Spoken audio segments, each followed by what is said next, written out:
Anksčiau, kai atvariau Vilnių, tai man būdavo visai gėda pasakyti, kad, žinai, kai, tipo, esi Hebrui, žinai, ir čia vienas ten iš Vilniaus, kitas ten iš Kauno, kitas ten iš Klaipėdos, tu toks, žinai, tai aš tai iš Varėnos, aš toks iš Varėnos kur, iš Varėnos rajono ir kažkaip, žinai, kai tu esi dar toks jaunas žmogus, tai pripažint, kad tu esi iš kaimo kažkaip buvo visai sudėtinga.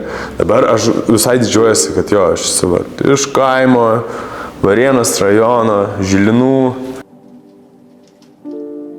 Mokyklai tai tikrai visai marozindavau. Tai būdavo, kad netgi mokytas verkdavo, nes kažkaip sugebėdavau išvesti iš kantrybės mokytojus. Kadangi aš visai, žinai, tos konfliktus spręsdavau, ne tai, kad ten eini pasišnekėti, žinai, o tik čia davai dusi snukį, va taip.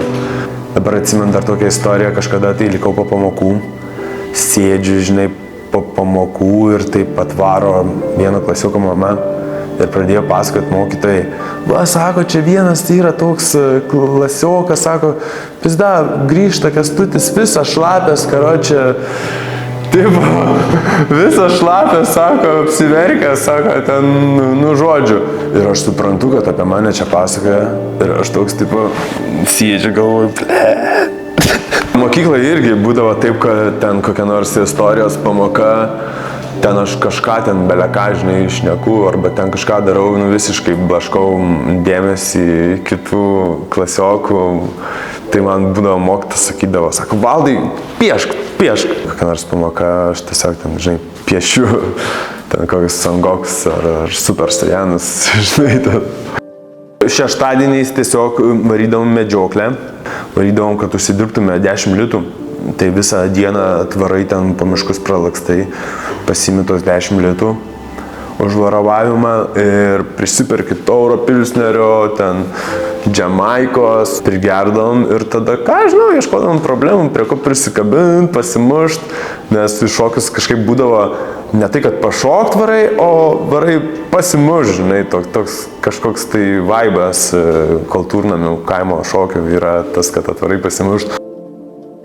Tau tėvai nėra, kad galėtų tau duoti ten pinigų, kažkam, tai pas mane viskas nuo vaikystės buvo tas, kad ten noriu telefono, varau ten visą vasarą, grybauju, uogauju, varai ten ant kelio, pardavinėjai pravažiuojančią mašiną.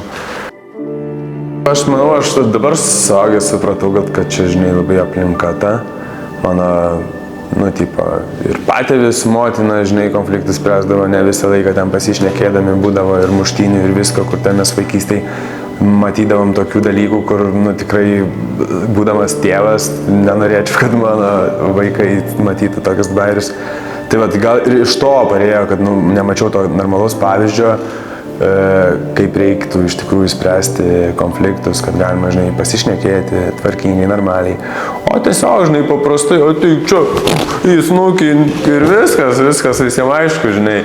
Kaip į Vilnių, kai atvažiavau, aš patikau į tokią vyresnių žmonių terpę, žinai, pas mane visi, aš buvau jauniausias, tiek darbe buvau jauniausias, kur ten, žinai, visą laiką visi protindavo, tai tu čia taip, tai tu čia tą, žinai, ir tipo, gal tiesiog, žinai, pas mane ir perauga tas visas dalykas labai greit, kad geriau, žinai, draugauti, nei nedraugauti, žinai, su žmonėm.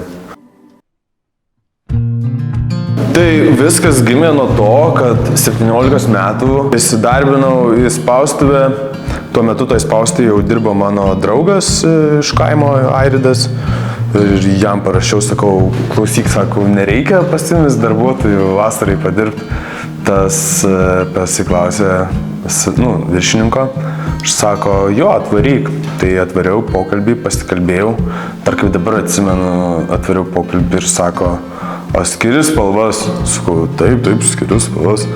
Rodo man, paletė, sako, kad čia spalva? Sakau, raudona. Kad čia žalia? Nu ir ta toks, tipo, kokį durniuką, žinai, tipo. Ir dirbau ten gan ilgai, 7 metus gal pradirbau, iš tikrųjų labai daug ko išmokau. Ir buvo toks darbas visai nemonotoniškas, nes per tą laiką išmokau ten tiek šilkografiją įvaldžiau, nes dirbau prie tokios ruloninės šilkografinės mašinos, pradirbau prie vienos, prie šilkografijos, tada išmokau prie ofsetinės spaudos, prie fleksografinės spaudos staklių, tai per tą laiką iš tikrųjų labai daug tų spaudos procesų ir visko išmokau. Taip, tai broko, tai visą laiką gamyboje brokas, tai neįsivaizduoju jokios gamybos be broko. Tai tikrai buvo, kad ten ir supainioji foliją, ten vietoj auksinės kokią sidabrinę uždedi, ar ten kokį barkodą, žinai, seną tekstą vietoj naujo teksto, nes kažkas, tai tarkim, neišmetė senos formos, tu ten toks per skubėjimą paėmė uždėjai ten 100 000 tiražą kokį sugadinį tiesiog, tai spausdindamas ne tą tekstą. Tai buvo tikrai. Tarkim, jeigu nueidavai pakalbėti dėl algos ir tau sakydavo, kad po mėnesio davai ateik ir po mėnesio pašnekėsim, tai jau tą mėnesį bandai ten dirbti normaliai, kaip nežinau kas, ir bam, kokį tokį tiražą per klaidą sudegini iš tos serijos. Nu ir ką, ir tada tiesiog savo galvoju, gal dar neįsiu dėl tos algos, žinai, išnekėti. Dabar atsimenu 1200 litų pasiimu paskolą, kad nusipirkčiau mašiną iš Sargo. Tuo metu dar, kai dirbau įmonėje, Sargas pardavinėjo savo Honda Civic sedaną seną, už tuką dur. Nusipirkau tą mašiną ir atvažiavau. Buvau nevairavęs jau gal pusę metų, atvažiavau į kaimą čia su mašina ir taip varom su draugeliu, aš tam magę reguliuoju. Ir kažkaip užmetė mane, ne tai, kad užmetė, bet reguliavau magę ir taip du ratai išvažiavo ant žvyro ir taip apsiverčiau, karočiui, ir apverčiau tą savo mašiną, antrą dieną nusipirkęs. Tai ačiū Dievui, kad, žinai, nei man, nei mano draugui nieko neatsitiko. Tai tikrai buvo, kad jo iki algos dar ten visai nemažai laiko, o babkių ten jau ištaškiai nebeturi. Nuoma kainuoja, tas kainuoja, žinai, pravažiavimas autobusų viešuoju, žinai. Tai irgi buvo tokia inspiracija, kad užsirašiau mokyklą. Tipo, kad gal dar moksleivių pažymėjimą ir tiesiog, žinai, galvoju, čia 10 klasė, tai pasibaigęs, reikia vidurinę bent pasibaigti. Tai užsirašiau į Židinio suaugusiųjų mokyklą. Ir jo, baigiau gimnaziją. 12 klasių tiesiog suaugusių mokyklai. Tai susipažinau ten su tam tikrais draugais, su kuriais ir dabar bendrauju. Ir gavosi taip, kad irgi galvoju, blemą, reikia nuvaryti profkę dar pasimokinti spaudos ir pospaudos operatoriaus specialybę. Čia apima ne tik šilkografiją, apima visas tipo spaudą ir pospaudą. Taip, tuo metu užsirašiau dėl moksleivio pažymėjimo, o gyvenimo taip pat užsiklosti po dar ten kažkiek metų, kai jau turėjau savo ten šilkografiją pasiėmęs per paskolą.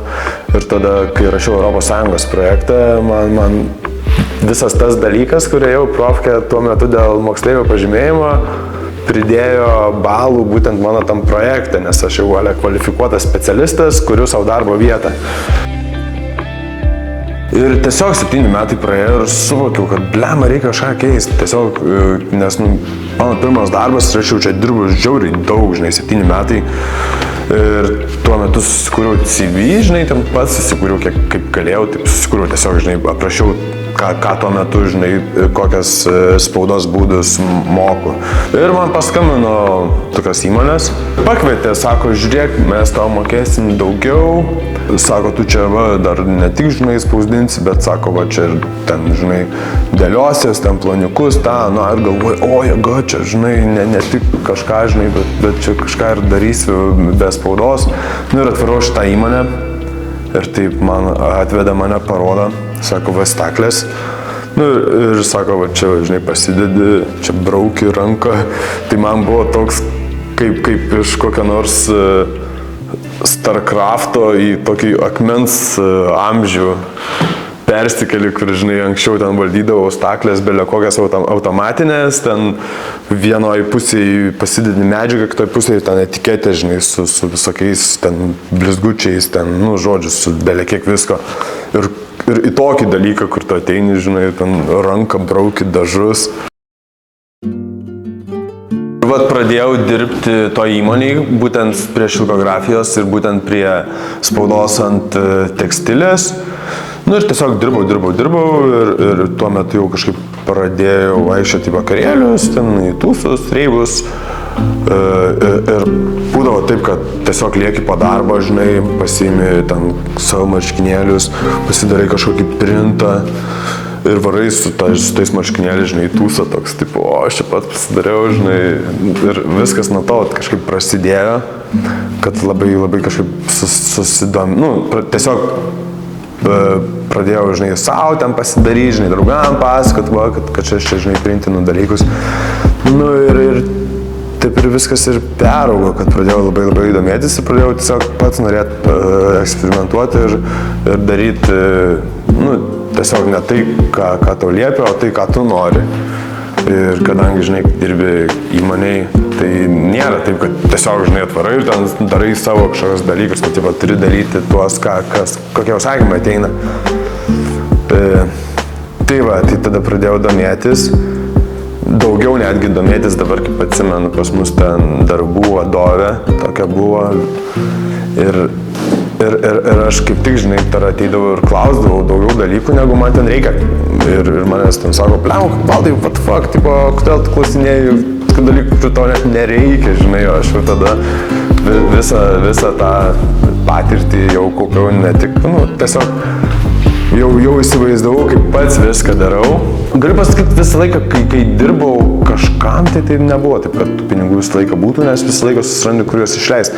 Aišku, paskui atsirado visa veikla, kurią pradėjau daryti, tai buvo taip, kad užsidirbi pinigų ir tiesiog investuoji į dalykus, į savo ten veiklą, žinai, ten iš vienos algos, perki kažkokį kerchį, iš kitos tą, ir taip pabiškai kaupi, žinai, dalykus. Pradėjau ieškoti ten įrangos, skelbimuose, nenaujos, aišku, nes suvokiau, kad šitą įrangą tikrai nekainuoja milijonus, kai ta sena, ne ta sena, o prie to įmonė, kur degtinė etiketės spausdinau ir ten tikrai tos staklės milijonus kainuoja ir ten nesugalvosi, kad aš noriu spausdinti etiketės, žinai, ir ten nusipirki net už milijoną staklės. Įsigijau pirmas staklės pasiėmęs paskolą, dabar atsimenu, susiradau skelbimuose įrangą ir tiesiog užėjau, žinai, pietaudamas į Svetbanką ir tiesiog pasiskolinau gal 5000 eurų. Nusipirkau vieną įrangą, nusipirkau tada kitą, dar pasiskolinau. Mašiną pardaviau, nes tuo metu dar su mašinom labai darydavau dalykus. Ir tada tiesiog suvokiau, kad blemba, negaliu tiesiog ir pats tą patį daryti ir dar dirbti įmonėj, kur tipo darai irgi tą patį, negali, žinai, konkuruoti su savo įmonė, kuriai tu dirbi kaip samdomas darbuotojas. Dasidėjo mano visi tie dalykai, kai pradėjau renginiuose dirbti, labai tas, nes prieš tai aš, kai tik tai dar dirbau samdomą darbą ir ten atsispausdindavau kažką savo, labai daug šnekėjau, labai dalinausi savo tom vizijom, kaip čia darysiu, ką čia planuoju daryti ir labai daug palaikymo gavau, žinai, iš tos visos reivo hebros, iš vakarėlių, tūsų žmonių, žinai, ir gavosi tas, kad kaip pradėjau, žinai, daryti labai tokio daug tokios klaidos ir tokios reklamos iš žmonių, žinai, tipo, kur per lūpas į lūpas, kad žinai, kreipkis pas Valdą, ten kažkas ieška spaudos, ten iš karto pas Valdą, Understyle Shop, žinai. Ir žodžiu, dirbau ten, bet jau buvo visiškai, tiesiog visos mano ten mintys, viskas apie savo verslą, vystymą, ten sėdi telefone, ieškai kažkokių įrengimų, dalykų.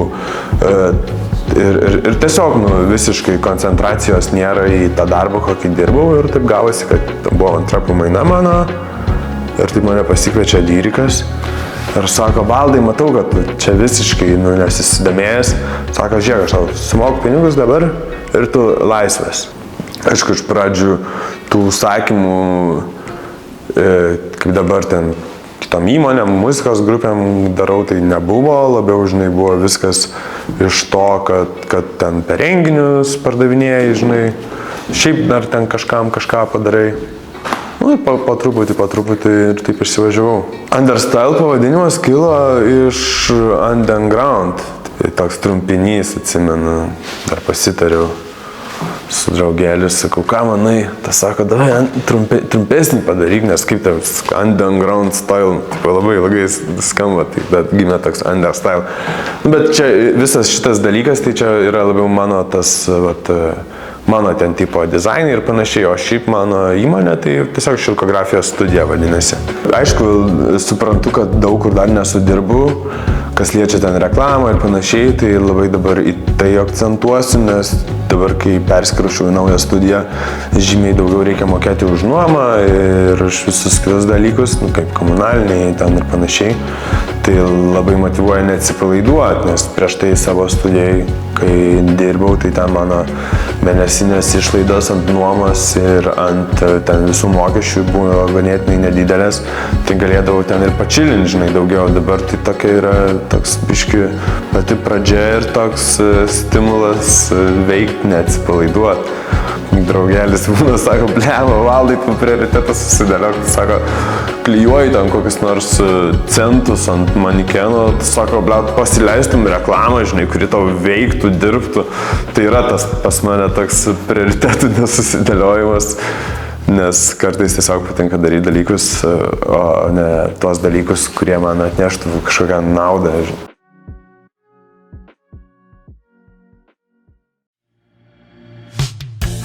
Labai iš tikrųjų nemažai visokios veiklos turiu ir dabar netgi pradėjau susimastyti, kad iš tikrųjų labai daug manęs atimė mano visas šitas verslas, nes būdavo taip, kad susitinki ten su draugais, su kompanijai ir atrodo, kad tu visą laiką tik tai žinai savo šitam dalyką, tipo, jeigu kažką pasakai, tai jie tik pasakoja apie savo verslą ir kažkaip labai supratau, kad iš tikrųjų labai daug atimė manęs kaip asmenybės šitas visas dalykas, nes labai savęs daug atidaviau į tai ir dabar tiesiog supratau, kad biškai reikia sugrįžti ir labiau savim, tipo, vėl užsiimti ten varyti žvejybas, keliauti pradėti, ten Iš tikrųjų, aš galvoju, kad čia mano visas šitas dalykas, kurį dabar kuriu, tai galbūt čia tik raktas į dar ateities dalykus, kur kursiu toliau, nes čia įrankis, kuris man uždirba pinigus ir tiesiog visą laiką galvoju, kad, neužtenk, tik to, noriu dar kažką, žinai, daryti be šito, nes atrodo, galvoju, tiek daug visokių minčių ir visko yra, tik kartais reikia įrankio, žinai, kaip pinigų, kapitalo, kad susikurti kažką.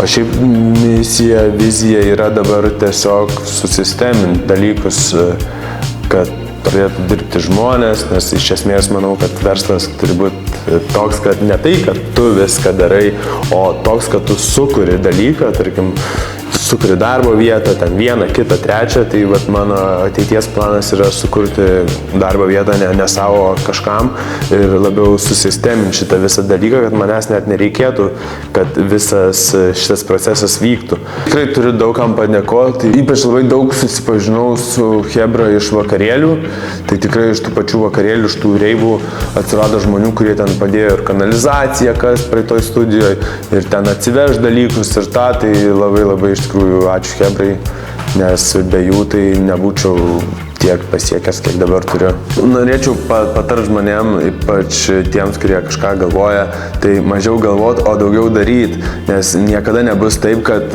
viskas bus tiesiog, negali visko susiplanuoti, kad va čia šitas, tas, bet turi imti ir daryti. Ir kai tu pradedi daryti dalykus, pas tave tiesiog, žinai, ateina įžvalgos, kaip toliau daryti ir ką daryti ir tipo, nereikia tobulai visko daryti, o tiesiog imti ir daryti. Ir tas labiausiai padeda judėti priekį, kada tu negalvoji, kaip čia išeis, kaip čia ką, geriau ten 5 kartus suklyst, bet daryti, negu 1000 kartų galvot, kad darysi, bet nė karto ar nepadaryti ir nepabandyti.